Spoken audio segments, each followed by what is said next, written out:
नमस्कार स्वागत करुच्ची आज मुख्य गुरुत्वपूर्ण खबर को आपण दर्शक बंधु एवं आम हस्तगत होता खबर रही लघुचाप संपर्कित वर्षा संपर्कित राज्यर केउ केउ जिला को रही घड़घड़ी सह प्रबल वर्षार संभावना एवं केउ केउ स्थान को रही हल्का वर्षा जानिबा से संपर्क संपूर्ण विवरणी आपको मुझे भिडियो प्रदान करी से आप निश्चित भिडियो प्रथम शेष पर्यंत देखिए। जब भिडियो भल लगे तो पाखे लाल बटन निश्चित सब्सक्राइब करें पाखे आसुवा बेल आइकन बजाइदेवे ऊपर आसुवा ऑल नोटिफिकेशन क्लिक करने भूलें जहाँफल एभली भिडियो सर्वप्रथम आपण निकट पहुँच पार।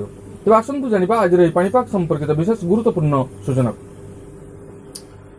दक्षिण उपकूल म्यांमार एवं यार आखपाखे सृष्टि होती घूर्णिबलय आसंता 24 घंटे घनीभूत हो नेब लघुचाप रूप प्रभाव में आसंता काली ठारू राज्य में बढ़िबो वर्षार परिमाण एवं विस्तृति।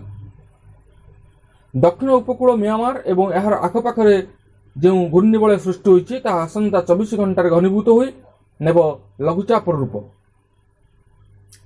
प्रभाव में आसंता काली ठारू राज्य में बढ़िबो वर्षार परिमाण एवं विस्तृति। प्रबल वर्षा नहीं 23 जिला को येलो अलर्ट जारी करिछि पाणीपाग विभाग। काली प्रबल वर्षा नहीं 12 जिला को येलो अलर्ट जारी करा जायछि। विशेषकर बालेश्वर, भद्रक, मयूरभंज, केन्दुझर, कटक, जगतसिंहपुर, केन्द्रापड़ा, गंजाम, गजपति, रायगड़ा, कोरापुट एवं मालकानगिरी को सतर्क सूचना जारी करा जायछि। 24 तारिख रु 26 तारिख पर्यंत दक्षिण आभ्यंतरीण ओडिशा रे प्रबल वर्षा नहीं येलो अलर्ट जारी करिछि पाणीपाग विभाग।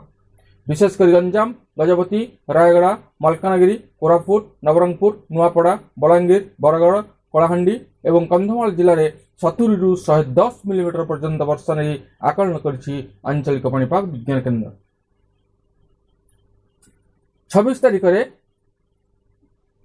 पागरे परिवर्तन हेबार संभावना रही। आसंता काली ठारू फेरीजिब दक्षिण पश्चिम मौसुमी वायु। पश्चिम राजस्थान एवं कच्छ अंचल दक्षिण पश्चिम मौसुमी वायु फेरिबार नहीं पाग अनुकूल रही सूचना देछि पाणीपाग विभाग। किंतु सेप्टेम्बर तृतीय सप्ताह रे गरम सांग को असह्य गुळुगुळी समस्त को आश्चर्य करिछि। मेघमुक्त आकाश सह वायुमंडल रे 70 रु 80% आर्द्रता पाई गरम हेउछि। लघुचाप जोगु पाणीपाग विभाग प्रबल वर्षा नहीं चेतावनी देछि। सेपटे ओडिशार बन्या प्रभाव कमी भी लोकंकर दुर्दशा थमिनी। तेबे आमे देखुचे आज आकाश मेघाच्छन्न अच्छी एवं विभिन्न स्थान रे घड़घड़ी सह वर्षा मध्य किछि मात्रा रही। तेबे आगकू एइभଳି भाबरे पाग जारी रहिबो एवं दक्षिण उपकूल म्यांमार एवं यार पाखरे जो सृष्टि होइछि घूर्णिबलय ताहा आसंता 24 घंटा मध्य घनीभूत होई लघुचाप रूप नेब। प्रभाव में आसंता काली ठारू राज्य में प्रबल वर्षार संभावना रही। तेज यह आज पाणीपाग संपर्कित एक विशेष गुरुत्वपूर्ण सूचना। आज एति पुणी देखा आगामी भिडियो रे। रोच धन्यवाद, नमस्कार।